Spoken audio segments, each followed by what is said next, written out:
Soyez toutes et tous les bienvenus. C'est un événement exceptionnel dans le cadre de Teach to Reach 10, la 10e édition. Et ce n'est pas annuel, c'est seulement depuis janvier 2021. Nous en arrivons à la 10e édition, portée par votre volonté de partager l'expérience autour des questions qui vous préoccupent. Et parmi toutes ces questions, je vais demander à Charlotte, c'est elle qui m'a sensibilisé à la question du paludisme et la manière dont le paludisme frappe les familles, y compris les familles de soignants. Pourquoi est-ce que cette question du paludisme, Charlotte, te préoccupe, toi, personnellement ? Pourquoi est-ce que c'est une question importante ? Ma connexion Internet est instable, mais j'espère que vous m'entendez. 5 sur 5 pour l'instant. Ah, et peut-être pas plus que ça. D'accord, on n'aura pas la réponse tout de suite. Je vais demander à Charlotte de faire comme ce qu'on demande aux participants de Teach to Reach, d'inscrire sa réponse dans le chat. Mais je sais justement, donc je vais passer son témoignage dès qu'on l'aura. On va donc rentrer dans le vif du sujet. Vous savez qu'on ne perd pas du temps dans des préambules ou ou d'autres choses. On rentre dans le vif du sujet avec une question qui, on espère, vous parle. Quel a été l'impact du paludisme sur votre vie, votre famille et votre communauté ? Donc là, je vois une première main levée dans notre studio et c'est Olivier Dja qui va prendre la parole. On vous demande donc... Voilà, Olivier Dja. Présentez-vous une nouvelle fois. On vous connaît en tant que leader de la communauté scolaire de la Côte d'Ivoire. Précisez-nous où, ce que vous faites et ensuite répondez à la question.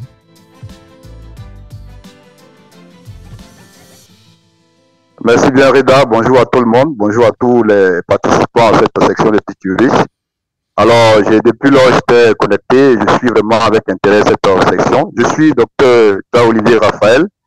Je suis médecin chef de district en Côte d'Ivoire, dans le nord-est, précisément dans le district sanitaire de Transua. Et c'est un plaisir pour moi de pouvoir vraiment assister encore à cette énième section de Teach to Reach. Et vraiment, je suis vraiment très heureux pour ce thème qui est le paludisme. Merci.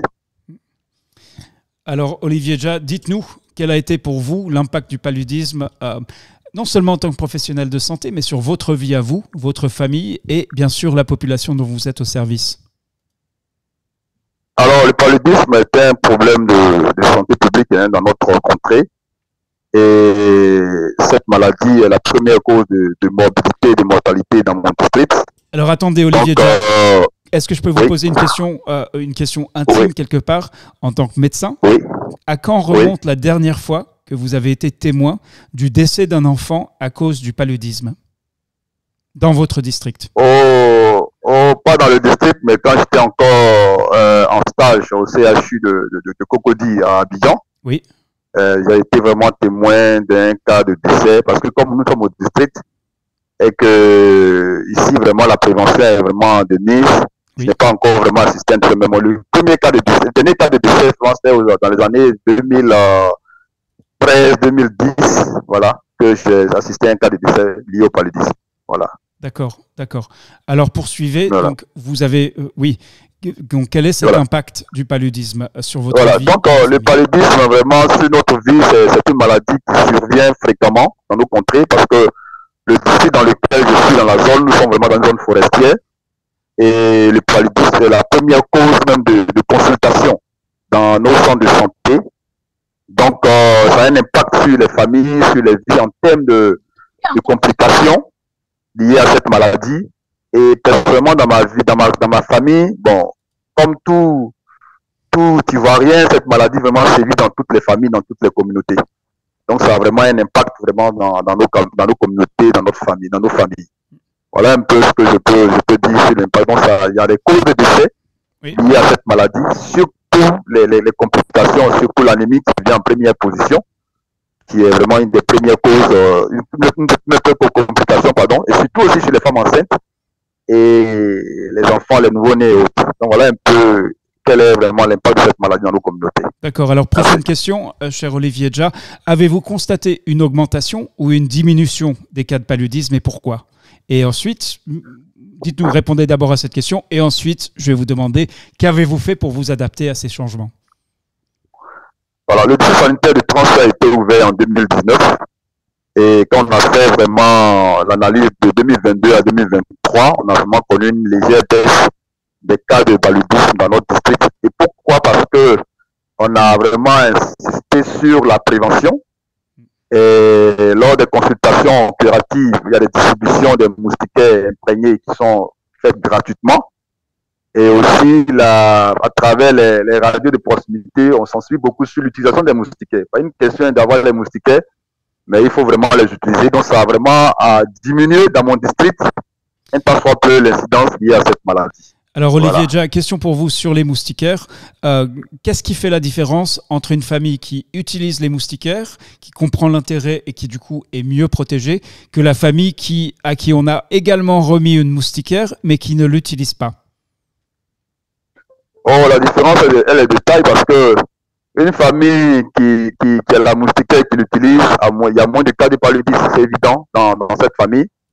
Et là où il y a les moustiquaires qui ne sont pas utilisés, l'incidence, les cas de maladie augmentent. On peut faire le paludisme aujourd'hui et dans 48 heures, 72 heures, si on est exposé à la piqûre des moustiques, on peut toujours refaire la maladie. Donc souvent, les consultations sont fréquentes pour celui qui n'utilise pas les moustiquaires dans les familles. Donc voilà un peu la différence. Voilà. D'accord.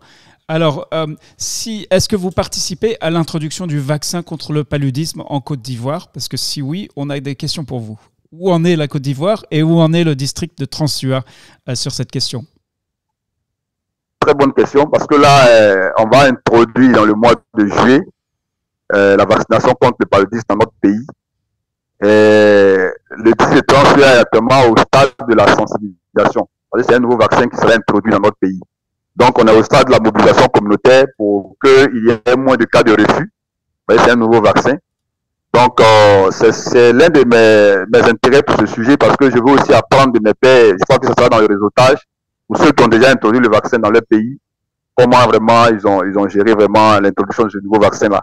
Donc, c'est maintenant que la Côte d'Ivoire s'apprête à introduire le vaccin contre le paludisme dans le PEV de routine. D'accord. Et dernière question, Olivier. Si vous aviez la possibilité de demander un soutien autre que financier aux plus hauts dirigeants de la Côte d'Ivoire, vous demandez quoi exactement et pourquoi? Je vais insister beaucoup sur les outils didactiques pour la communication parce que dans nos contrées, il faut vraiment insister sur la communication, il faut renforcer la communication pour vraiment réduire l'incidence de la maladie. Donc, je vais vraiment leur demander de nous appuyer, surtout en termes de formation, en termes de renforcement des capacités sur la thématique de communication autour de cette maladie, pour pouvoir vraiment réduire un peu l'incidence de la maladie. Donc, si on communique mieux avec la communauté pour pouvoir, ne serait-ce qu'utiliser même les moustiquaires, ne serait-ce qu'avoir les bonnes pratiques essentielles de la santé, ça va vraiment réduire l'incidence du paludisme dans nos villages, dans nos communautés. Voilà un peu ce que je peux dire sur la Merci question. Olivier Dja. Alors je vais demander à Ndeye Mbakekane, donc qui est la coordinatrice des maladies tropicales négligées pour le Sénégal, qui voudrait intervenir. Donc je lui ai demandé d'activer son micro. Pour l'instant, elle n'a pas encore répondu. On fait une dernière tentative. Donc il y a de nouveau cette démarche volontaire sur Zoom. On fait appel à vous. Sinon, on va vous demander d'inscrire. Voilà, ok, c'est fait. Soyez bienvenus au sein de la grande famille Teach to Reach. Bien sûr, si vous dirigez le programme au niveau national, vous demandez de partager une expérience personnelle, vous avez des choses du niveau stratégique qui vont être pertinentes. Mais est-ce qu'on peut commencer par vous demander de vous présenter et de nous dire, vous aussi, quand avez-vous réellement pris conscience de la gravité, de la sévérité, de l'impact du paludisme sur la société sénégalaise dans son ensemble et de la lourdeur des conséquences de cette maladie?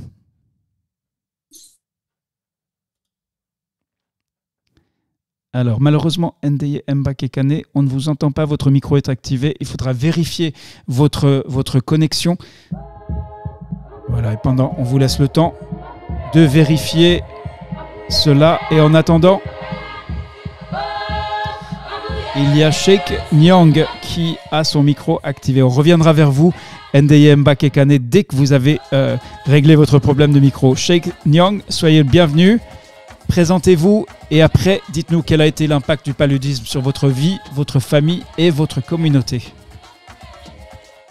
Bonjour Ida, bonjour l'équipe de TouchSwitch. Moi, je m'appelle Cheikh Niang. Je suis conseiller en santé communautaire au niveau du district sanitaire de Kaolack. Alors, et là, je me réjouis encore de retrouver l'équipe de tout de suite. C'est ma troisième participation. Et là, je dis que on ne cesse de se glorifier de l'impact des enseignements à travers les partages d'expérience, n'est-ce pas, de l'ensemble des collègues du monde. Nous vous remercions, Reda, et en même temps, félicitons davantage, effectivement, en fait, Charlotte. Alors, pour venir maintenant à la question, là, moi, je vais passer d'abord par deux situations. Une situation qui nous a marqué et qui m'a fait penser à Feu El Hadji Diop. El Hadji Diop qui a été un acteur, n'est-ce pas, dans la lutte contre le paludisme au Sénégal et qui a son nom vraiment qui est renommé par l'ensemble des acteurs. Alors, là, si je vous parle un peu de son histoire, vers les années 98, lui, il a eu à perdre sa fille de 10 ans, en fait, qui est partie comme ça, en fait, sur ses bras, parce que tout simplement, elle avait le paludisme. Et depuis lors, il s'est engagé maintenant, en fait, à lutter contre le paludisme. Et là, vraiment, il a fait de grands percées et au niveau, comment dire, de la lutte, parce que là, il a abordé le volet communautaire.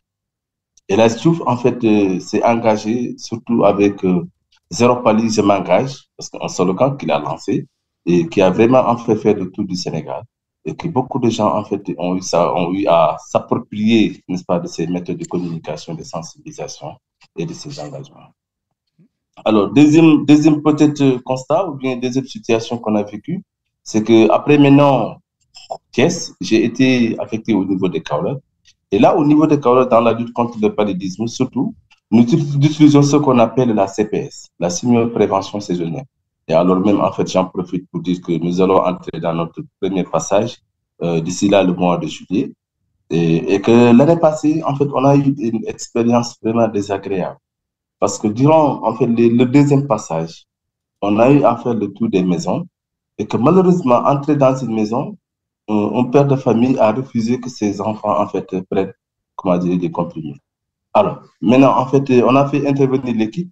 Il y avait l'équipe de gestion des cas de refus et consorts. Ils sont venus, tout le monde a parlé, lui, il a fait un refus catégorique. Malheureusement, 2 jours après, l'enfant a fait un palud grave. Ils l'ont gardé, ils ont essayé maintenant, en fait, de faire des remèdes traditionnels et autres, jusqu'à ce que, en fait, l'enfant est décédé comme ça, sur le coup. Alors, quand on a été informés, nous tous dans l'équipe, on avait très mal parce qu'en fait, on s'était dit que si on pouvait vraiment, on parvenait à le convaincre, en fait, à prendre les médicaments, peut-être que l'enfant peut être sauvé. Ça a eu un impact vraiment négatif. Alors, maintenant, depuis lors, là, on ne cesse de passer par les Badjenegor, soit par les relais communautaires, avant même qu'il y ait, qu'on est dans la phase, n'est-ce pas, de sémio-prévention, que ces gens-là entrent dans les maisons, n'est-ce pas, par la courtoisie, n'est-ce pas, le voisinage, essayer maintenant de parler avec les parents, parler avec tout un chacun pour les convaincre au moins à adhérer par rapport à la stratégie. C'est une bonne stratégie qui nous a permis au moins de voir l'incidence, n'est-ce pas, du palud diminuer durant ces 5 dernières années. Alors ça, c'est des expériences qu'on a vécues et qui nous ont vraiment marqué et que nous nous félicitons vraiment en fait de ça et que nous nous engageons encore à œuvrer dans le même sens. Voilà. Merci. S'il y a des questions, là, on est là peut-être pour essayer d'apporter des éléments de réponse. Formidable. Merci Cheikh Nyong pour ces témoignages très précis. Et je rappelle, vous aurez l'occasion donc de faire du réseautage et peut-être vous allez pouvoir vous entretenir avec Cheikh Nyong. Donc le réseautage, c'est ici, donc sur la plateforme Ring Central. Je précise aussi que vous pouvez prendre contact directement sur la plateforme. Donc par exemple, si je cherche Cheikh, on va voir si il est inscrit. Et bien sur la plateforme, oui, il est là. Et vous voyez que sur cette plateforme Ring Central, donc qui est la plateforme utilisée par Teach to Reach, eh bien, je peux envoyer un message à Cheikh Nyong. Donc, si vous entendez quelque chose qui vous intéresse particulièrement, par exemple Olivier Dja qui souhaitait entrer en contact avec des participants de Teach to Reach qui viennent de pays qui sont directement impliqués dans l'introduction du vaccin contre le palu, eh bien, la plateforme permet justement de le faire. Et on vous encourage ensuite à échanger vos WhatsApp, vos emails et tout ça pour garder le contact. C'est vraiment ce tissage de liens qui est au cœur de Teach to Reach. Alors, j'aimerais juste faire un petit point avec Charlotte pour savoir où en est sa connexion. Pour l'instant, elle n'a même pas répondu au message WhatsApp. Donc, à mon avis, cela se passe mal. Je me sens un peu seule, chère Charlotte, mais je sais que tu es de tout cœur avec moi. Je suis là. D'accord. Je suis là, Reda. Est-ce que vous m'entendez? Oui, ça reste assuré. Donc, on va, Bon, on va poursuivre et on a Ibrahima Touré qui est prêt, semble-t-il, avec son micro activé. Ibrahima Touré, est-ce que vous êtes là? Est-ce que vous êtes prêt donc à vous présenter et intervenir en partageant votre témoignage personnel, donc de choses que vous avez directement, dont vous avez été directement témoin? On vous écoute. Ok. Merci beaucoup. Merci à tous. Moi, c'est Touré Ibrahim, responsable de suivi et évaluation d'une ONG. L'organisation s'appelle effectivement OCPH. Allô, vous m'entendez? Oui, oui, on vous reçoit 5 sur 5. Donc, quel a été l'impact du paludisme sur votre vie, votre famille et votre communauté? Oui, effectivement, sur la communauté, depuis un peu longtemps, nous vivons avec cette communauté. Mais l'impact ici s'adresse directement aux femmes enceintes. Les femmes enceintes, vraiment, on constate souvent des prématurés. Voilà, dans la communauté et au niveau des centres de santé. Et ça nous a beaucoup remarqué. Ça nous a fait beaucoup vraiment poser beaucoup de questions. Et nous avons essayé de faire des enquêtes ménages au niveau de ces communautés pour voir réellement les problèmes. Voilà, on a compris que vraiment dans certains ménages, les femmes enceintes n'utilisaient pas les moustiquaires imprégnés à longue durée d'action. Voilà, donc, et c'était ça un peu la cause. Et la prise en charge aussi vraiment n'était pas adéquate parce que il y avait un peu l'amalgame par rapport à la prise en charge du paludisme simple et le paludisme grave à ce niveau. Voilà. Très bien. Très bien. Cette question, on vous l'a posée dans le cadre des questions Teach to Reach pour nous parler vraiment d'une fois, donc d'une situation précise où vous avez dû traiter une femme enceinte pour le paludisme. Merci Ibrahima Touré d'avoir apporté votre témoignage. Je vois Lydie Siela Mukanda qui a son micro activé. Lydie, est-ce que vous attendez en fait pour parler ou est-ce que c'est une erreur de votre part? Non, je suis là. Moi, okay. C'est Dr Lydie Siela Mukanda. Je suis en République démocratique du Congo, précisément à Kinshasa. Je viens de terminer mon cycle de master en santé publique, filière économie de la santé. Avant ça, j'étais médecin traitant. J'ai eu beaucoup de cas de paludisme chez les enfants. Le grand problème, c'est quoi? C'est qu'on constatait que le maman amenait les enfants déjà dans un état grave de paludisme. Donc, à la maison, il faisait d'abord l'automédication. Il donnait d'autres produits pour baisser la fièvre et d'autres produits pour traiter, je ne sais pas, leur diagnostic à la maison. Ils arrivent à l'hôpital déjà dans un état grave avec anémie. Et le temps que vous faites pour sauver l'enfant, et on enregistrait souvent de cas de mort en cas d'anémie grave liée au paludisme.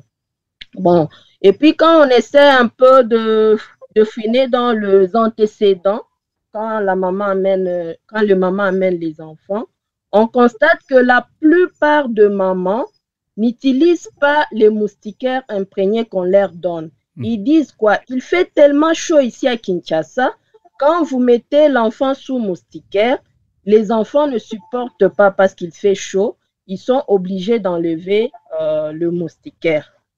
Deuxièmement, avec le système de la modernisation de dessins animés, la plupart des parents laissent les enfants jusque tard au salon en train de regarder la télévision et comme conséquence, quand les enfants restent tard au salon, ils sont piqués par le moustique.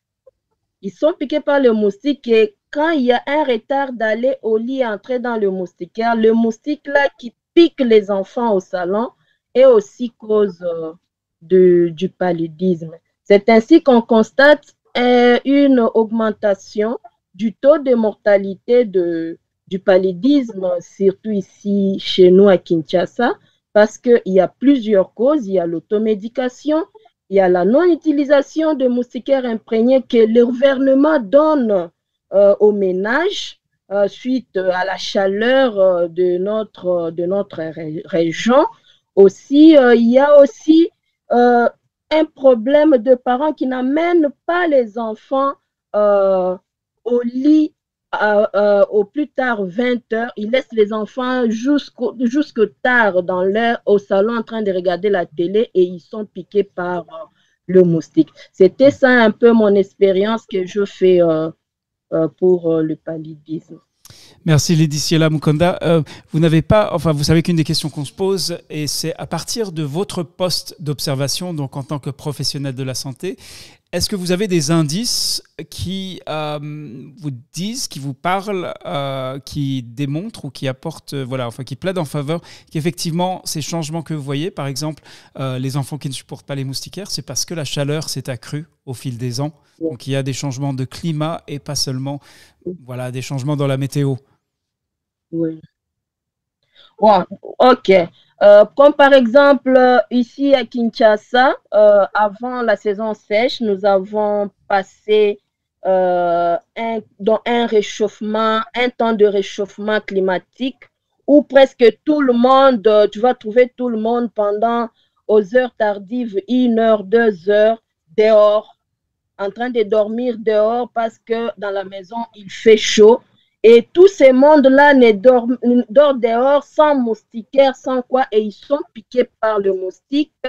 Et c'est ce qui est aussi à la base d'une augmentation accrue de la prévalence du paludisme ici à Kinshasa. Moi, je parle précisément ici à Kinshasa, où j'habite et où je constate quand même un taux d'augmentation. Même dans les hôpitaux, quand tu pars, c'est plus le paludisme qui règne. Donc, c'est comme ça que quand on est à l'hôpital, le premier diagnostic, quand un enfant ou bien un adulte vient avec la fièvre, avec des troubles digestifs, on pense beaucoup plus au paludisme parce que nous sommes dans une zone où il fait très chaud, une zone endémique qui est exposée avec l'anophèle qui pique la population et qui est à la base de la transmission du paludisme. Je pense que les changements climatiques et le paludisme, les changements climatiques ont beaucoup de l'impact sur le paludisme. C'est un peu ça ma contribution. Merci Lediciela Mukonda. Alors un témoignage de Nicolas Kachama qui évoque aussi cette question de culture et éventuellement de religion dans ma communauté. Quand certaines personnes tombent malades du paludisme, ils passent d'abord dans la chambre de prière. Ils lient le paludisme à un phénomène surnaturel et selon Nicolas, c'est ce qui serait à la base de décès dans la communauté. Alors il y a beaucoup de commentaires en plénière. On va faire un tour en plénière pour rendre hommage aussi à tous ceux qui participent, qui ne sont pas parmi les invités d'honneur. Juste de nouveau pour expliquer, pour être très clair, comment est-ce qu'on devient invité d'honneur de Teach to Reach ? Eh bien, en amont de Teach to Reach, dans les semaines précédentes Teach to Reach, on partage des questions, ce qu'on appelle les questions Teach to Reach, et c'est en répondant à ces questions, justement, qu'ensuite on vous reconnaît et on tient à vous honorer en vous invitant dans notre studio Zoom dans le cadre de lorsque le grand événement a lieu. Donc juste pour préciser pour ceux qui ne comprennent pas forcément qu'est-ce qu'ils ont fait ou pas fait, effectivement pour ceux qui ont rejoint très récemment Teach to Reach, eh bien si vous rejoignez trop tôt, trop près de la date de grand événement, eh bien, vous n'allez même pas recevoir les questions Teach to Reach. Donc, c'est important de s'inscrire très tôt. Voilà, donc, Alou Lanwi Banassa qui félicite les interlocuteurs. C'est constructif, dit-il. Lucien Mbaï Ornom. Cette séance est très enrichissante et il nous dit le paludisme est la première cause de consultation dans les fossas au Tchad. Alors zut, ça a fait sauter, voilà, j'ai perdu un petit peu, vous voyez, il y a beaucoup de messages. La communication reste un maillon essentiel, nous dit Joël Flore Macam. Scolastique Blanche dit bonjour à tout le monde. On aimerait savoir ce que vous pensez de ce que vous venez d'écouter. Comment faire pour avoir la parole ? Donc Mamadou Samba Bembo, je viens d'essayer d'expliquer, cela fait partie du système Teach to Reach. C'est vraiment dans les semaines qui précèdent Teach to Reach, on vous pose des questions. C'est sur cette base-là qu'on vous invite. Ce n'est pas totalement le fait du hasard. Le paludisme, nous dit Joël, est une maladie tropicale. Fait partie du quotidien de certaines familles qui payent le lourd tribut de cette maladie. Jean-Paul Kanda, le paludisme est une maladie la plus meurtrière dans notre pays, la RDC. Les enfants de moins de 5 ans, les femmes enceintes sont les plus touchées. Hyacinthe, dommage que je n'ai pas eu accès aux mains levées. Hyacinthe, pour Teach to Reach 11, lorsque vous allez inscrivez-vous tôt. Et lorsque vous recevez les questions Teach to Reach, on espère recevoir vos contributions. Il y aura aussi des invitations après Teach to Reach 10, donc des invitations notamment pour ce qu'on appelle idées en direct, où on va vous demander ce que vous avez appris, quelles leçons vous avez tirées et comment vous mettez en pratique les enseignements de Teach to Reach. Donc tout cela, c'est dans les semaines qui viennent.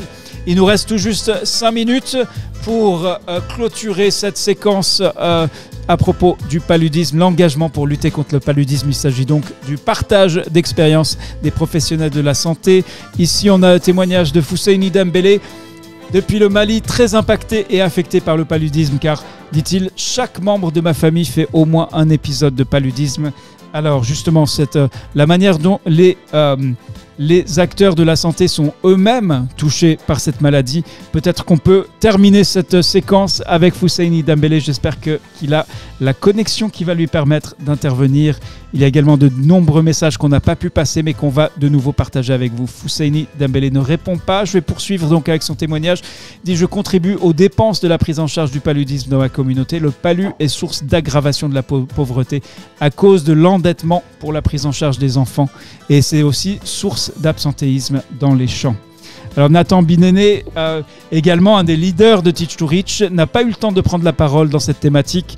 Elle a eu de l'impact sur ma famille. Aujourd'hui, mon fils est paralysé, nous dit-il, suite au paludisme. J'ai beaucoup parlé de ce témoignage dans la question à laquelle j'ai répondu en amont de Teach to Reach. Merci Nathan Binéné de partager quelque chose d'aussi intime et personnel que le fait pour décrire à quel point l'impact peut être sévère. Fousseini Dembélé, il nous reste tout juste 3 minutes, mais la séquence suivante se passe dans le cadre du réseautage. Donc, on peut dépasser un petit peu le temps imparti. Fousseini Dembélé, on vous écoute. Rappelez-nous qui vous êtes, où vous travaillez, et on vous écoute. Bonjour. Vous m'entendez? 5 sur 5. Voilà, je suis Dr Fousseini Dembélé de l'équipe de la direction régionale de la santé de Gao. Donc, je suis médecin épidémiologiste aussi, impliqué dans la vaccination surtout. Donc, en ce qui concerne le paludisme, chaque année, ce que j'ai écrit, chaque année, au moins, chaque membre de ma famille fait au moins un épisode de paludisme. Donc, cela a un coût chez moi. Malgré que je suis assuré d'une manière partielle. Et en ce qui concerne ma communauté, mes voisins, les familles voisines viennent chez moi à tout moment pour faire leur injection, leur prise en charge. Donc, il y a des cas très graves. Souvent, je les aide à évacuer dans les centres de santé pour une prise en charge. Surtout en cas d'anémie. Souvent, je donne mon sang, j'invite ma famille aussi de donner leur sang pour sauver ces enfants de moins de 5 ans. Et en ce qui concerne ma communauté, surtout mon village, chaque année, je contribue parce que mes frères, mes sœurs qui sont là-bas n'ont pas d'économie pour faire face au paludisme. Donc, je suis obligé d'envoyer des médicaments à l'approche de l'hivernage. Je suis obligé d'envoyer aussi des moustiquaires imprégnés d'insecticides pour leur protection. Donc, quand je suis là-bas aussi, j'interviens d'une manière pour la prise en charge de ces enfants, de ces parents. Bien donc, compris, au village Dembélé, aussi, oui, au village aussi, j'ai remarqué que le paludisme constitue une source d'échec de la récolte, car tu peux avoir souvent des familles, des chefs de famille qui peuvent faire 2 ou 3 jours auprès de leurs enfants dans les structures de santé. Et pendant cette période, ils ne partent pas au champ. Donc cela constitue manque de ressources. Et ces villages aussi, ces villageois ne sont pas assurés. Donc ils s'endettent auprès des microfinances pour faire face à la prise en charge des cas de paludisme. Donc en fait, je peux dire que je suis impacté, je suis affecté par le paludisme. Merci. On a bien compris, merci pour ce témoignage. Alors, nous sommes à 14h, heure de Genève. qui est bien sûr là où se trouve la Fondation Apprendre Genève. Un rappel avant de vous expliquer ce qui suit. Nous étions 12 398 à l'occasion de Teach to Reach 6, c'était en décembre 2021. 13 676 à l'occasion de Teach to Reach 7. Teach to Reach 8 à la fin des 4 premiers mois du cycle d'action complet du mouvement pour la vaccination à l'horizon 2030. 16 835. Moins de 6 mois plus tard, le 13 octobre 2023, 17 662 professionnels de la santé inscrits pour Teach to Reach 9. Et le chiffre incroyable de cette 10e édition qui a été faite par vous et pour vous et avec vous et qui n'a pas de sens sans vous, c'est bien sûr 21 398. On va se joindre aux félicitations du Cap-Vert d'être le 3e pays d'Afrique à éradiquer le paludisme. Et on félicite tous ces professionnels de la santé qui se rassemblent à l'occasion de chaque Teach to Reach justement pour partager. Vous voyez ici une analyse, une cartographie des liens tissés à l'occasion de Teach to Reach. Alors j'avais vu une question justement, quelqu'un qui demandait comment se passe le réseautage. C'est effectivement au cœur de Teach to Reach. Et puisque c'est l'heure du réseautage, eh bien, je vais prendre le temps de vous montrer. Malheureusement, Charlotte continue de souffrir des problèmes de connexion, sauf si elle me dit le contraire. Oui, je suis là, Reda, je me bats et j'arrive quand même à suivre. Ok, maintenant. formidable. Alors, 2 choses se passent maintenant en parallèle. Il y a tout d'abord le réseautage. Donc, vous pouvez aller sur le réseautage pour échanger dans le cadre de rencontres individuelles. Et il y a une deuxième option qu'on teste pour la première fois. Vous voyez, il y a aussi maintenant sur les sessions. Et si vous rendez sur une session, eh bien, vous allez voir ici des salles qui correspondent au pays où c'était créé à l'occasion du premier accélérateur d'impact en 2019. Des groupes, des équipes pays. Donc, il s'agit du Burundi, du Cameroun, de la République démocratique du Congo, de la Guinée, de la Côte d'Ivoire, du Madagascar, du Mali, du Niger, donc vous avez, et du Togo. Donc vous avez 2 options actuellement. Donc il faut bien sûr vous rendre et je vais demander à Charlotte si elle peut inscrire le lien direct pour se rendre sur la plateforme. Et donc vous avez le choix, vous regardez sur le programme, la possibilité entre cliquer sur un bouton pour échanger lors de rencontres individuelles ou se regrouper donc par pays. Mais surtout, ne bougez pas du studio Zoom et revenez sur la scène parce que il y a donc 2 séances de réseautage, mais à 16h heure de Genève. Donc 15h à Ebolova au Cameroun et 14h à Abidjan. Eh bien, il y aura cette grande fête consacrée aux 50 ans du programme élargi de vaccination. Et pour ce faire, là, vous reviendrez sur la scène. Et là, il s'agira de partager votre expérience de la vaccination, d'honorer les anciens de la vaccination qui sont depuis longtemps, peut-être pas 50 ans, mais on ne sait pas, peut-être qu'il y aura des doyens et des doyennes qui seront présents parmi nous pour partager leur expérience. Mais en tout cas, ne quittez pas Teach to Reach, ce n'est pas terminé et surtout, restez avec nous donc pour la suite des événements et ne loupez en aucun cas cette séance du PEV, des 50 ans du PEV, du programme élargi de vaccination, qui va être quelque chose de formidable. Et en ce qui concerne le PALU, je tiens à rajouter une chose, c'est qu'il est prévu, nous préparons une annonce. Malheureusement, cela n'a pas été possible de faire cette annonce à l'occasion de Teach to Reach, mais cette annonce arrive et nous espérons pouvoir travailler avec vous dans un avenir proche sur cette question du paludisme. Voilà, merci encore. Préparez-vous, n'oubliez pas de revenir à 14h Abidjan, 15h Ebolova bien sûr parce que c'est la ville de Charlotte, pour les 50 ans du PEV, du programme élargi de vaccination. Et bien sûr, ce sera un temps fort pour le mouvement pour la vaccination à l'horizon 2030. Alors face à cet afflux de messages, ce qu'on va faire, la dernière chose que je vais faire maintenant, c'est donc On va faire un petit peu une séquence où on va partager les messages qui sont qu'on n'a pas pu faire défiler dans un premier temps. Donc, c'est parti autour. Voilà, on va choisir cette séquence-là et on va revenir en arrière. Donc, voilà, c'est parti.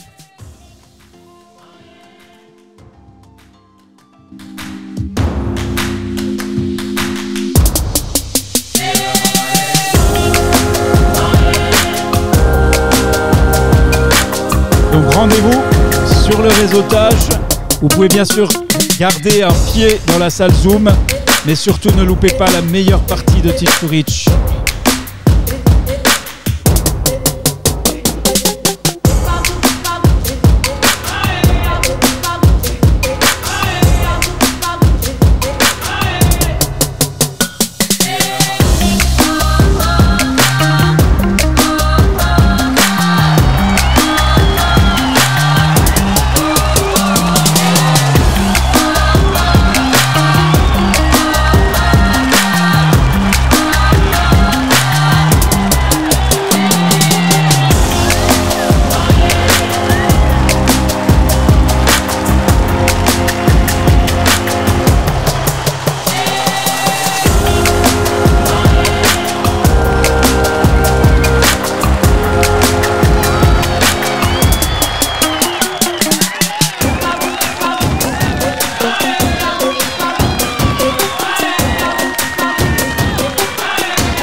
Il y a effectivement des témoignages, il y a de quoi faire beaucoup plus, juste à la lecture des témoignages comme celui de Rose Ngandou, que je salue chaleureusement. Il y a bien sûr beaucoup à faire et on espère, on reviendra quasi certainement sur cette question. On va vous poser la question, quelle thématique vous souhaitez qu'on aborde à l'occasion de Teach to Reach 11. Ce sera donc l'occasion, mais n'oubliez pas surtout les 50 ans du PEV. Que vous soyez ou non acteur de la vaccination, ne loupez pas cette dernière séance à 16h aujourd'hui. Pour Yves Vissangui, malheureusement, on n'a pas pu vous entendre aujourd'hui. On a fait appel à vous, mais malheureusement, vous n'aviez pas réagi. On espère que là, vous êtes en cours de départ pour le réseautage. Nos invités d'honneur sont effectivement invités à partager par le réseau leur expérience. C'est donc le cœur de Teach to Reach.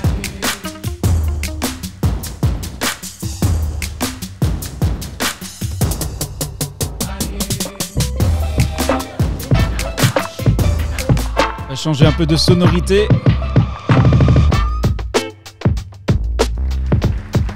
Vous voyez, on se rattrape, on n'a pas pu faire certains des messages, vous les aviez vus. Alors, on ne peut pas partager de coordonnées, on essaye de ne pas partager de coordonnées personnelles à l'écran, mais on vous encourage à les partager justement.